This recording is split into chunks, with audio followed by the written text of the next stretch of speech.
Welcome back to Block TV. I'm Ron Friedman, and it's time for Bitcoin Brief, where we break down the top stories of the week with our friends at Bitcoin Magazine. Today, we're joined one of the most prolific writers in the scene, Colin Harper, Associate Editor. Colin, great to see you. Always happy to be here, Ron. Thanks for having me, man. Excellent. So you chose your top stories, but just maybe before we get into them, what do you say about this latest price surge, where we jumped about $1,000 in value over the last 24 hours, hearing theories ranging from, this is the Chinese yuan being devaluated, so everybody putting their money into Bitcoin. We're hearing this might be, ripples from the Fed interest rate cut. First thoughts? I like it. I know that much. I think that you're hitting on some things there, though, with the yuan and the interest rates. I think we're really we're going to start to see in the next year or two whether or not the fact that Bitcoin's price increases or decreases are decoupled from the traditional market. We're going to see whether or not that's true. Right. It's been a meme and a belief in the industry for a while that Bitcoin would be a hedge like gold. We're all calling it gold 2.0. Well, here we go. We'll see if we're right, Right. I like the price movement, though. It's extremely bullish, in my opinion. This is not financial advice, but the fact that we closed July over 10K, I think is a very good indicator. So I'm optimistic amidst the general economic and financial foundations of the world shaking. Seems like Bitcoin is doing a pretty decent job. So I'm looking forward to seeing how this narrative develops. Absolutely. Well, so after I ambushed you with that, let's go to your selected stories from this last week. Starting out with Walmart, huge announcement, joining with their files a patent at least. So baby steps into the blockchain space. What's your take? Yeah, I'm glad you said baby steps, because I was almost hesitant to even share this because it's not set in stone that they're doing anything, and that is just a patent. We don't know if they're developing anything. I imagine they probably have a team looking into it. But I guess the takeaway is, even if it is just a patent, they are looking at getting into distributed ledger technology and trying to issue some sort of digital currency. And I think it is telling that it's happening right after Libra. And, I think the other big thing about something like this is that from what I read in the patent is that they're trying to create a stablecoin, right? They're trying to kind of dictate this corporate monetary policy like the Libra Association would. Right. But at first glance for me, I see these coins maybe playing two different functions. I mean, Walmart is really honing in on the retail function, obviously, with their stores. And they had a lot of stuff in the patent that was tailored specifically towards the retail experience. Right, got it. And as far as a fair comparison to Libra, I mean, in terms of users, they're both huge. I don't think Walmart has Facebook's numbers, but in terms of utility or possible use cases, you think there's room for that comparison? I think there's a little bit of room. I was a little surprised at some of the media coverage, quite frankly, the first day it came out, because people said Walmart files patent for Libra-like cryptocurrency. Right. The only thing that I could really imagine that people were saying that is because it is a corporation and because it's a stable coin, right? Right. That's where they have similarities, I think. That's about is the further similarities that I see, because it looks like right now this is really a Walmart effort. They mentioned having participating retailers and partners in whatever this Walmart coin would look like. That remains to be seen whether or not it's going to be a coalition kind of like the Libra Association. So I think, in form, the fact that a corporation is launching basically a stable currency with fiat backing, which is another important thing, is important to note here. But one of the differences too is Walmart actually in their patent opened up the possibility to be backed by other digital currencies, right, like Bitcoin, which I thought was interesting. And they even mentioned having an open exchange rate with multiple currencies, including Bitcoin. So at first glance, this one looks more Bitcoin compatible than its predecessor in Libra. So we'll see just how different or similar they are. But I do think the important thing here is just we're starting to see a trend that's only going to continue, I think, right, where corporations are going to start jumping on the bandwagon. And in terms of, turnaround on a thing like this between filing a patent and rolling out a token, what can you give me like an average? What's a minimum amount of time for something like that? Yeah, it's hard to say, Ron. I wish I could give it like a better time frame on that. I know. Or we're talking about months or years? I mean, probably a year or two. You know, if I had to guess, Walmart's just in the early ideation phase of this. Patents are a long process, years long process. And it's funny, they don't even really need a patent to do something like this, but I think it's interesting that they're going for it, because and this is the last thing I'll hit on it, and we'll try to get into the weeds too much.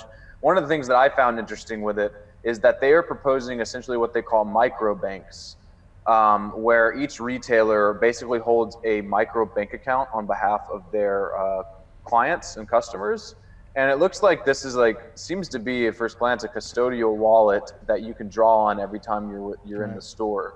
And that's the only thing in the patent that I could really see as being like, okay, well, you're trying to differentiate yourself with that. But we'll see where it goes. I do think this will be a few years in the in the pipelines. Yeah, exactly. Well, so kind of a nice segue to our next one. Maybe in a couple of years we'll be seeing them in front of the Senate giving explanations for Walmart coin or whatever they call it. But that happened last week. 2 weeks after Libra's David Marcus sat down in front of the Senate Banking and Housing Committee, we have Jeremy Allaire and a bunch of experts really trying to explain to politicians what the difference between Libra and other cryptocurrencies are, how it can all shake out in the future. And it was an interesting, entertaining couple of hours. We've got a bit of a soundbite there from Chairman Crapo, kind of what I thought was the main takeaway from that debate. Let's watch it and talk about it. Help me understand, if a digital currency is to become global, like Libra seeks to do,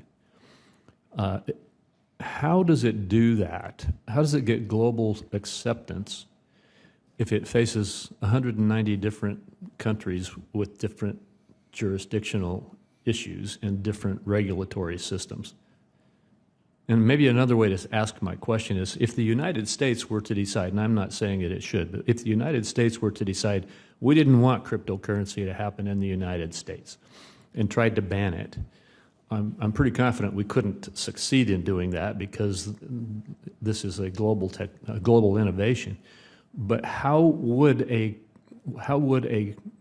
company that wants to create a cryptocurrency that has global reach get into the United States, or how would that impact the United States? You see the question I'm asking?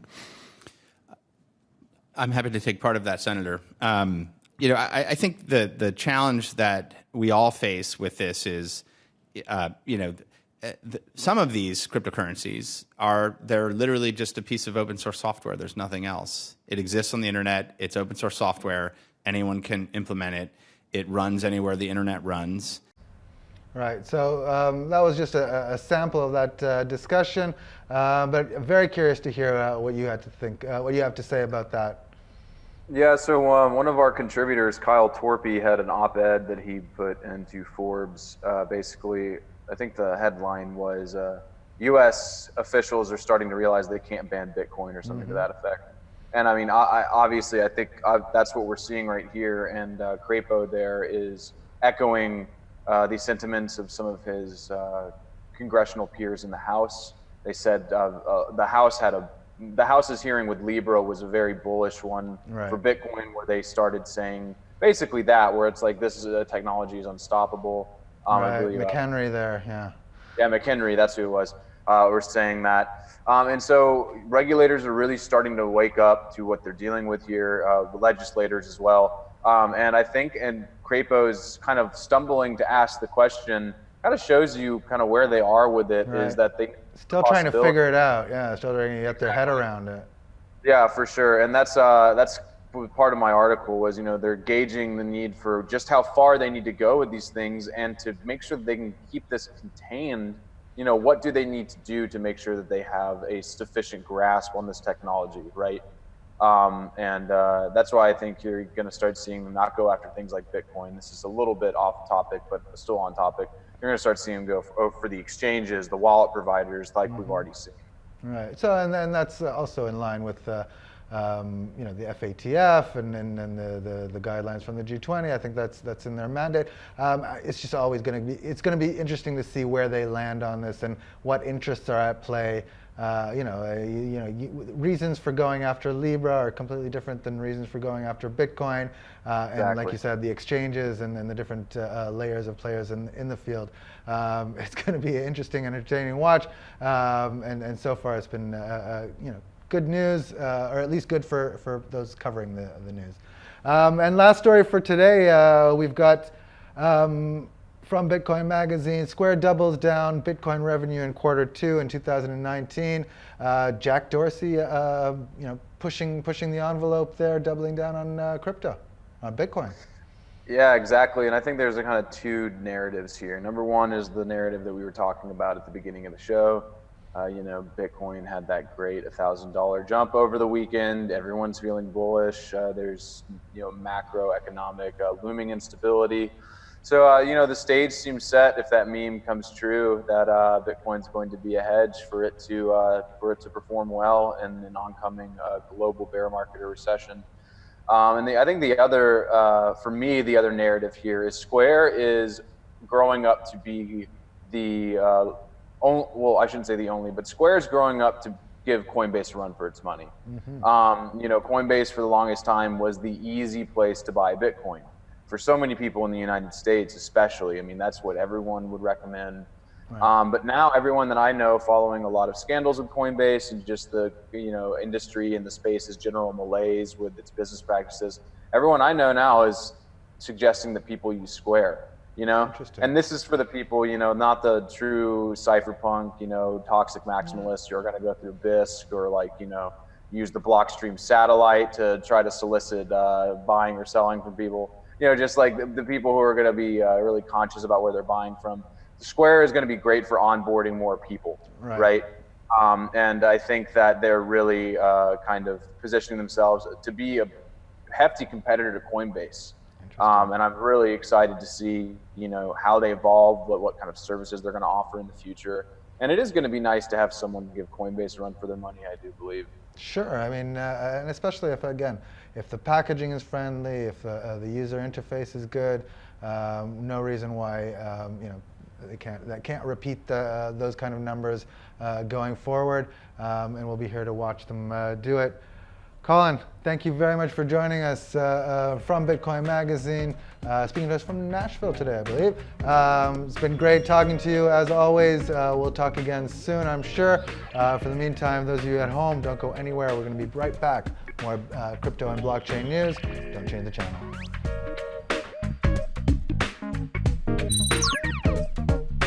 For more news and updates, follow us on Twitter.